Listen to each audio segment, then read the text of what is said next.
And then I'm going to share.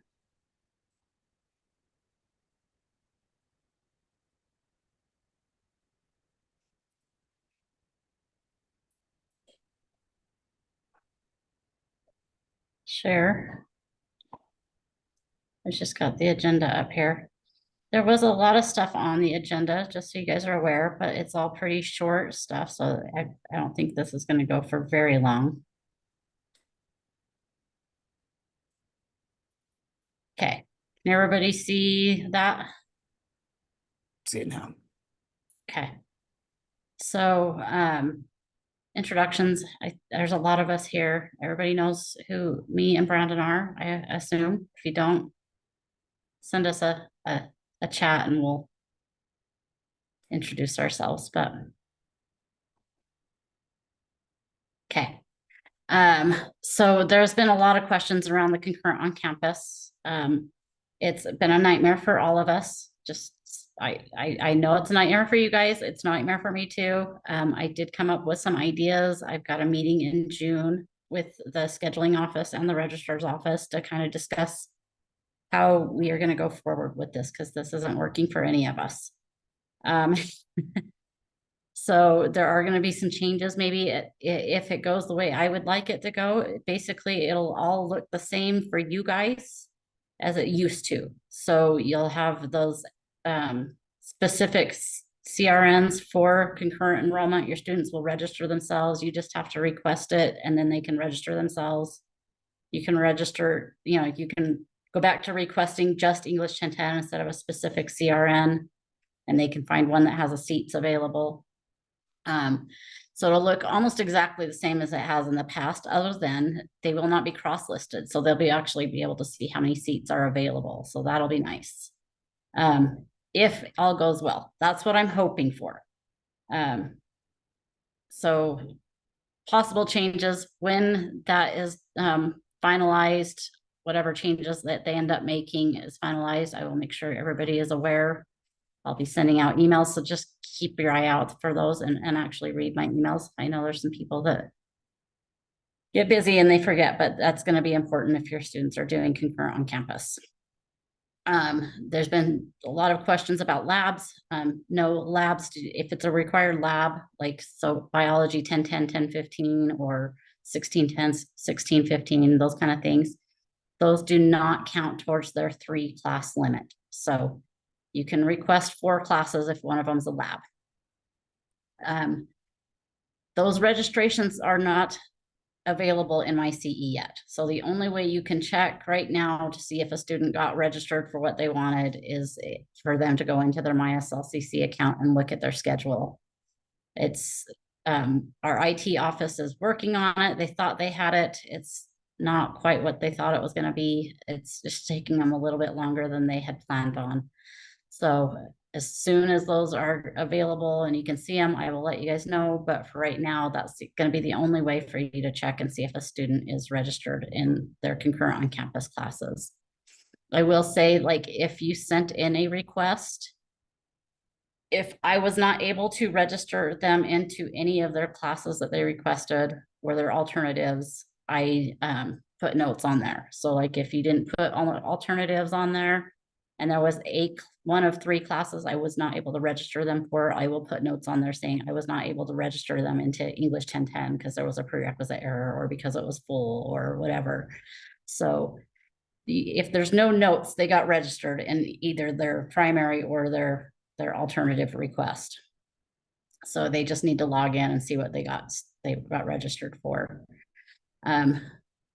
One of the other things that is happening with some of these students that are getting registered for the concurrent enrollment on campus that are also doing early enrollment is they are getting charged the wrong tuition. They're trying to find a fix for it. So they're not manually fixing them yet because they want to see if there's a way to fix it so that they don't have to manually fix them in the future. So you will have some students that are getting charged full tuition for their concurrent enrollment sections. I am trying to keep track of that. But you may want to send their name to me if you haven't already, just so that I can make sure they're on my list of students that are getting charged full tuition and shouldn't be. So yeah, just they are working on it. Just if their students come to you, just let them know that we're working on it, and it will get fixed one way or another. As long as I have a request from them and I registered them. So if you have a student that's early enrollment and concurrent enrollment and they registered for a concurrent enrollment class on their own and didn't come through you guys and I don't have a request, they're going to get charged full tuition. So just make sure that you have sent in a request for them for those classes. So that's the tuition issues that we're having. Hopefully they'll have a fix for that in the future, so we don't have to worry about trying to track it, but we tried to tell them that, you know, if this isn't working, you guys should just go back to cross-listing. They're not having it, so. And the other one is the Concurrent Enrollment Summer Academy. So we do have some very limited seats available to students for these 4 classes: English 1010, Math 1030, Art 1020, and SLCC 1020 during the summer. This is non-contractual concurrent enrollment. So you will not get funding and we will not get funding. It's just a program that our office is running. We're providing the instructors. They're going to be held at the Taylorsville campus. They start June 10th. I believe Brandon has sent that out to everybody now. So, but if you didn't get an email from Brandon about the program and you want to offer this to your students, send me an email and I will make sure you have the information for it. I can post a link too in the Yeah, I'll do definitely. that. Yeah, post a link. So, like I said, it's only one class of each of those. Well, SLSS potentially has 2 classes, but it's only one class of the others. So there's not a lot of seats available. So if your students are interested, they need to apply for the summer academy soon, because those will fill up. I keep getting a lot of calls from early enrollment. Early enrollment is run out of our admissions office, and they are having some huge issues with this free application that the state has imposed on them, and they are a little bit short-staffed. So all I can say is email them, call them, but there's not anything I can do about early enrollment applications. All I can do is send them a message, the same messages that you guys are sending them, and say, hey. So there's not really anything I can do, and I just feel bad about not being able to help with that. But because we don't run the early enrollment department, and I don't do applications, there's nothing I can do to help them. So but I'm getting a lot of calls. So I just want to make sure you guys all have the correct contact information for early enrollment office.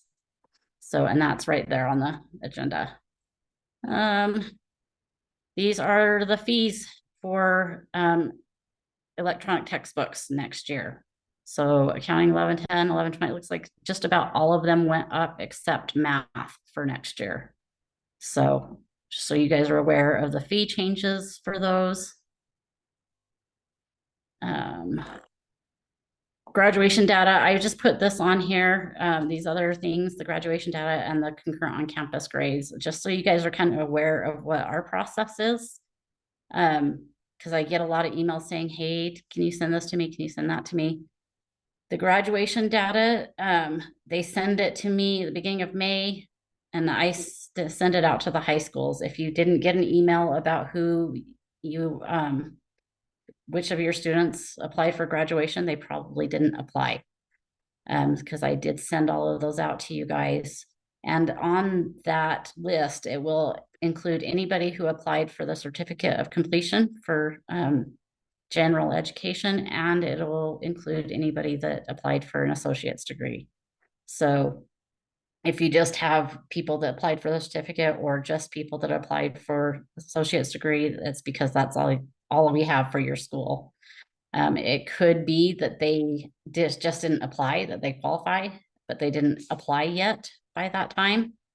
Concurrent enrollment students actually don't graduate in spring semester, because most of them, their classes don't end until after our graduation.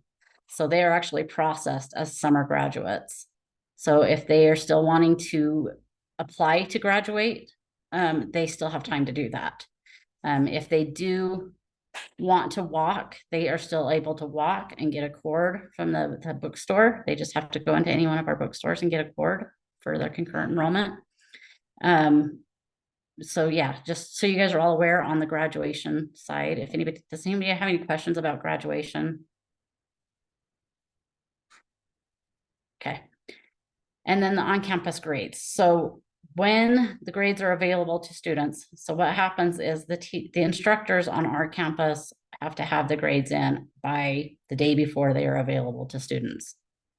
So they enter their grades, our registrar's office rolls them over into the student's account so they are available to the students on that day that's listed on the academic calendar. But that's the soonest that they're available to me as well. And then once I am able to see who has grades and who doesn't, then I have to go back and track down all of the instructors that did not put in grades for their concurrent enrollment students and get them to put them in. And then I have to build a spreadsheet that has, and then I have to verify that I have the correct high school because so many kids have multiple high schools listed. And so I have to build this and verify as much as I can that I'm sending them all to the right place, track down those grades, and then get them out. So it takes me about a week from the time that they are available to get them out to you guys. So I would look, if you're wondering when the grades are going to be out to you guys, I would look at the academic calendar and look at the grades available date for that semester, and then add a week to that. And that's when I will have them to you guys. And I'm actually in the middle of sending them right now. In fact, I had to stop my Outlook from sending them so I could do the Zoom call. So you should have them later today. Any questions about grades? Okay. So you are aware, I do have 2 instructors that we have not been able to track down that have not put grades in. So there's about 6 grades. 5 of them are from a political science 1100 class, and 1 of them is from an art 1010 class. So if you are missing a grade, I would suggest you tell your students to reach out to that instructor, because if it's coming from, I mean, we will continue trying to reach the instructor as well, but sometimes when you have it coming from all sides, your students and your department and other departments bugging you about it, you get sick of hearing about it and you do it. So I would, if your students are asking about it, have them email that instructor and say, hey, I still don't have a grade. Because they're a little more willing to do it sometimes. Just so you know, concurrent on campus, the request deadline is coming up May 31st. Just make sure you have those requests in by that date. I have to have them, and it needs to be by end of day, not like 11:59 p.m., but it needs to be in by like 4:30 p.m. on May 31st. Because I have to hurry and get them registered by the end of day, May 31st, because the next work day, the registrar's office is going to turn all of those reserved seats back over to our traditional students, and I will not be able to register them after that. So make sure that your teachers are getting in their grades. So your grades are due last day of your term. You can go in, there is a report in my CE that you can pull for missing grades. So I would suggest pulling that to see who's still missing grades for their concurrent enrollment classes, and get your instructors to get those entered. It is really, really hard for me to get them to do it after they have left for the summer. And your students are going to be yelling that they don't have grades if they don't get them in. So just make sure your instructors are getting those in, and maybe double check with them. So Salt Lake Community College, the college is going to be closed starting this Friday, on all Fridays, going through July 26th. So just be aware that the college will be closed. I'm going to be working remotely on Fridays so that I'm available through May.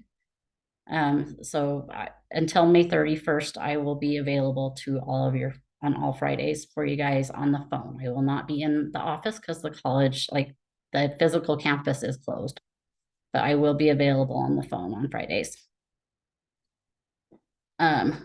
Next meeting, I'm planning on June 20th. I know some of you guys won't be here. Does anybody feel like I need to have one during the summer? Or we can just cancel it and resume these in August. Anybody have any opinions on that?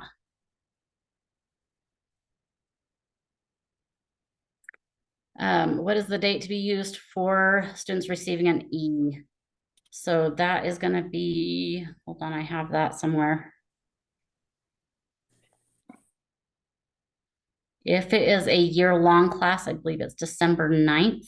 And if it's just a spring class,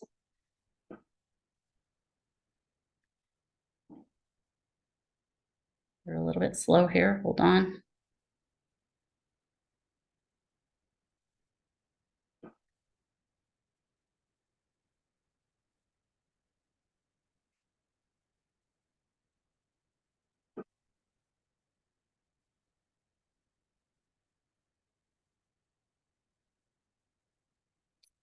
Last day of classes is April 25th. So you don't want them to put anything in after April 25th.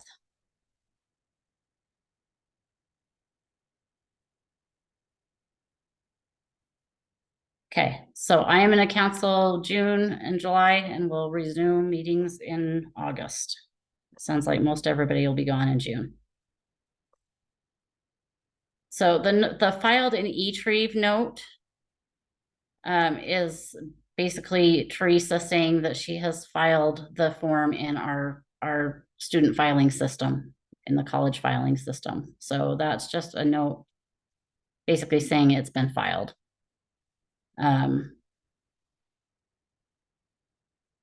If there are no notes, the class has been added. But I'm going through them so fast. I'm trying to get everybody in and trying to get everything done. I don't really add notes unless I'm not able to add them.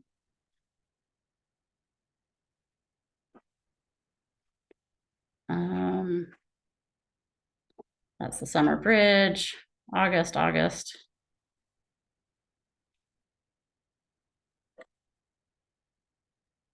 It goes back and forth on how long it takes ACT scores to be done. It really just depends on how busy they are in the registrar's office. Same goes for admissions office, like read the applications. It depends on how busy they are. Unfortunately, they're not part of concurrent enrollment, so we have no control over how quickly or how slowly they get things done. If it's been, I would say, more than a week, email me and I will email them and say, hey, why hasn't this been done? And sometimes it'll get done a little faster, but I unfortunately we can't dictate what they do over there at all times. So usually it only takes a day or two. Sometimes they get a little behind and it takes them a few more days than that, but if it shouldn't be taking more than a week. So if it's been more than a week, let me know. Becky, we don't put ACT scores on our transcripts, but would we be able to submit like the official ACT score report that's sent to Okay. the school? Yes, you can do that. So what has to happen is you have to include both the ACT report. It has to be the high school report. You can't send the student report. So it says right up at the top, it says high school ACT report, and then the other one says, student report. So make sure it's the high school one. And you have to send it at the exact same time that you send an unofficial transcript. So if it's included with an official transcript, they'll take that. Okay, thanks. That's helpful. Yep. Does anybody have any other questions? That's all I have for today. It looked like a lot, but it really wasn't.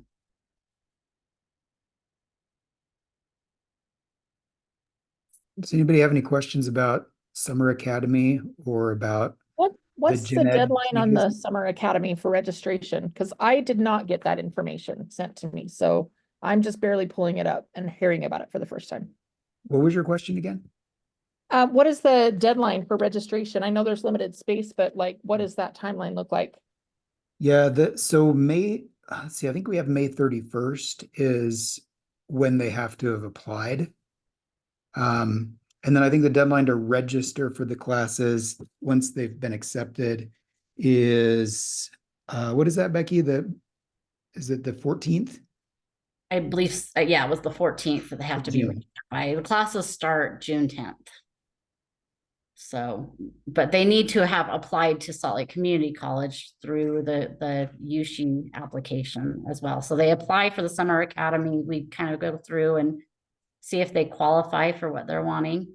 And then if they're accepted into the academy, then they have to apply. They have to also apply as an SLCC concurrent enrollment student. So if they haven't done that, they will need to get that done as well. Okay, but for students that have already taken CE or they've already applied for admission, they just have to do the extra application, right? Yeah, yeah. So if they're already SLCC students, they just need to apply to the summer academy. Okay, thank you. Rachel, no, there are no online options. This is all in person. Said it's just the one class and it's being taught by our liaisons in our office. So those are the classes that they are qualified to teach. I have a So, question. Well, and also I had part of the some- intention of this summer academy is trying to get kids here on our campus and have a college experience on a college campus.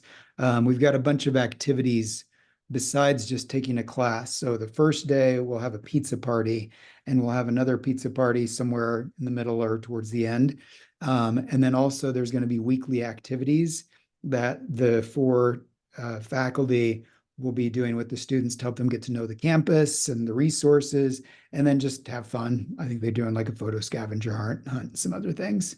So we're trying to make it fun since kids are giving up their summer, and but the intention is to get them here on campus, have an experience at Slick, and we're really trying hard to attract those first gen students who haven't taken a lot of classes.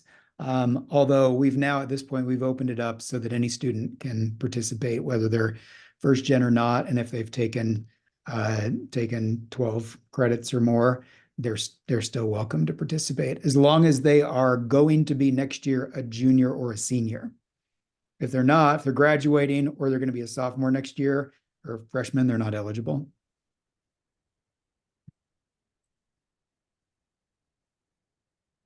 So is there a grade requirement?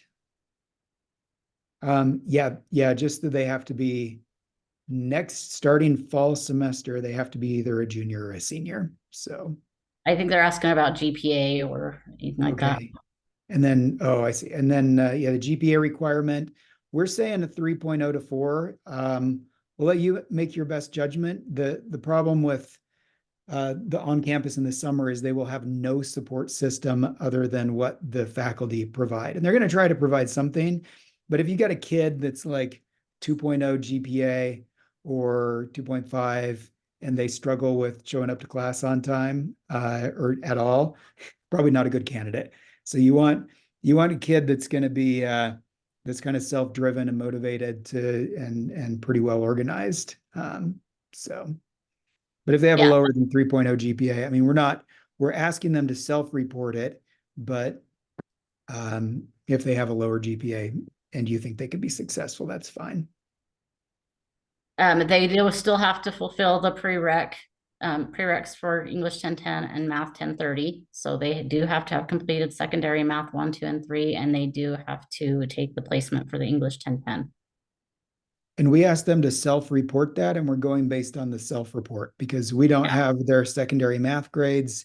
We don't have any information that says that they've completed English 11. But we do have blocks if they don't have ACT scores or SLCC placement scores.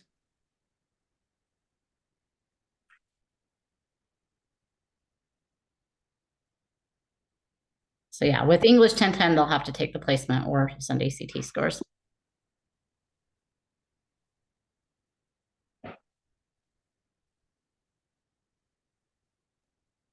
if we have students that have registered at this point for a fall class, but then they learn about this program and, if they, like, say they want to take English 1010 over the summer instead of in the fall, Mhm. what would be the process to drop that class for fall and add something else? And I know that has to be done by May 31st, but is that, they just drop it on their account or do we let you know or, okay, They can go in and drop it themselves. okay.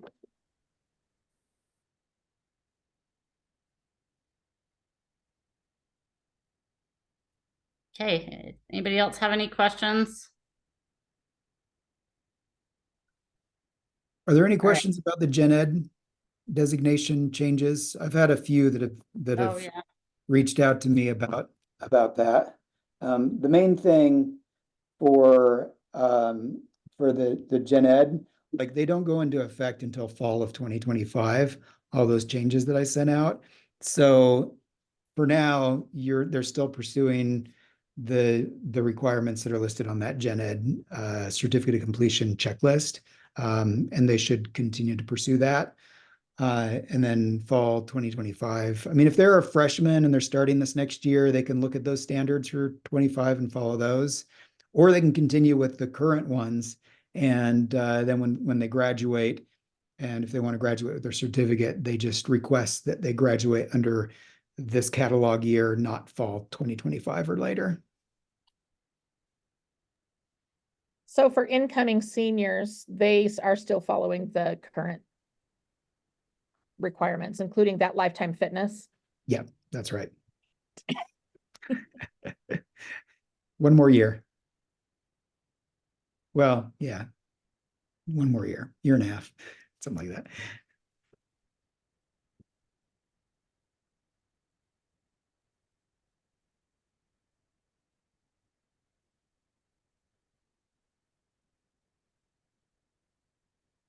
What does that mean? If they are in 11th, they will need these courses? Will our 11th graders need these courses to graduate with their gen ed? So fall of 25,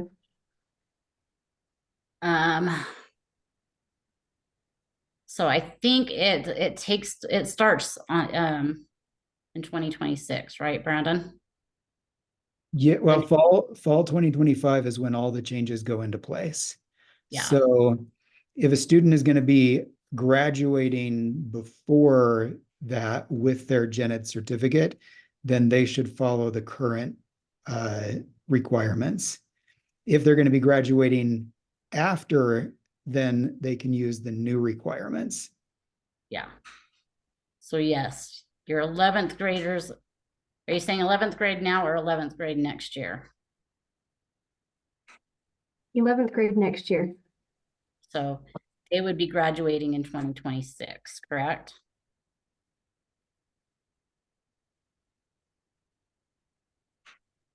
I think so.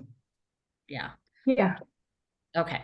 So yeah, those ones, they can go off of the new requirements. So Yeah, but they could also go off the old ones if they wanted to. I don't know why a student would want to, but then later when they graduate, they just say, I'm gonna graduate under the old catalog year, and then they would graduate them. So if they really want lifetime wellness and IG and some of the other ones, the COM that are going away, if they're taking those their junior year this next year, and they want those to apply, then they can make a special request to graduate under the old standards. With those courses like comm and geography, are those just moving to the associate's degree? I think the academic departments are evaluating, like, so basically the option is it becomes just elective credit towards a major, maybe if it applied toward the major. If it was gen ed, then it wasn't major specific. So if they can redesignate that course, so let's say IG goes away, there's a geography class that's got an IG designation, they can apply for physical science if they meet the physical science criteria and try to make that class become a physical science requirement instead of the IG requirement.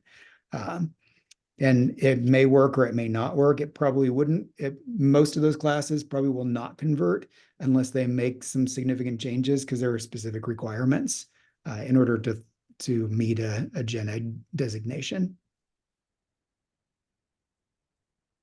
Okay, thank you. Yep.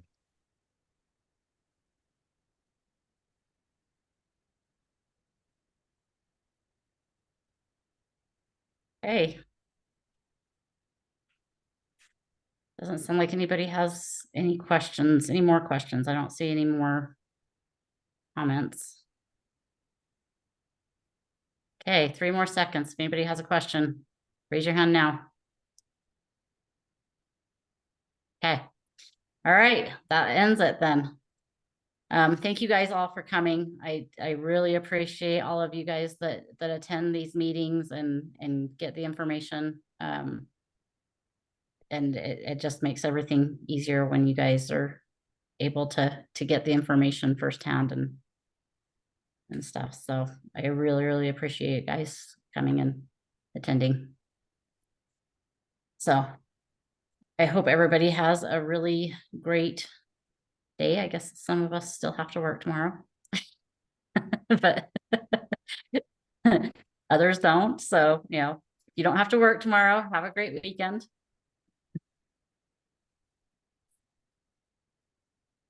Thanks, guys. See ya.